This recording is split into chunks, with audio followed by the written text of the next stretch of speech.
Urdu tips by Adil. घर की सफाई करनी है तो जानिए सिरके के इस्तेमाल से आप किस तरह शीशे और खिड़कियां चमका सकते हैं ताकि आपका घर चमकता हुआ नजर आए। सूरज एक बार अपनी गर्म मिजाज को दिखाना शुरू कर रहा है और दर्जा हरारत तेज़ी से बढ़ रहा है। इसका मतलब यह है कि हम अपने घरों में थोड़ी ताज़ा हवा के लिए अपनी खिड़कियों को खोलना शुरू करने लगते हैं। ताज़ा हवा का खैर मुकद्दम किया जा सकता है, लेकिन इसके साथ आने वाले कीड़े और धूल मिट्टी को नहीं।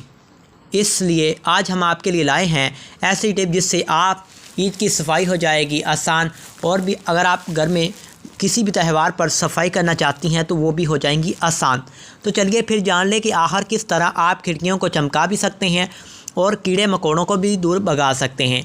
सिरके से करें खिड़कियों की सफाई इस आसान टिप से।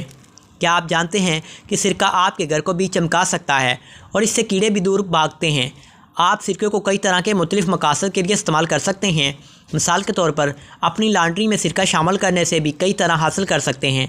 अगर आप वॉशिंग मशीन में सिरका डालें तो कपड़ों में मौजूद पसीना और पेशाब की बदबू से निजात पा सकते हैं। खिड़कियों की सफाई।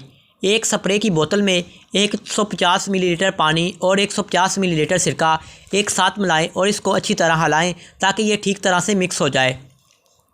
अब इसे खिड़कियों के फ्रेम और शीशों को अंदर और बाहर दोनों जगहों पर छिड़कें और कपड़े से साफ़ कर लें। खिड़कियां चमक उठेंगी। मक्खी, मच्छर और मकड़ी दूर भगाएं। सिरके में एक किस्म की तेज़ाबियत होती है जो मच्छर और मकड़ी वगैरह बर्दाश्त नहीं कर पाता, और जहां सिरका हो वहां दूर भागते हैं। इसलिए इसे बनाए गए महलूल को सफाई के बाद इसे खिड़कियों और दरवाज़ों के कोनों पर छिड़क दें तो मक्खी, मच्छर, मकड़ी जैसे कीड़े मकोड़ों से महफूज रह सकेंगे।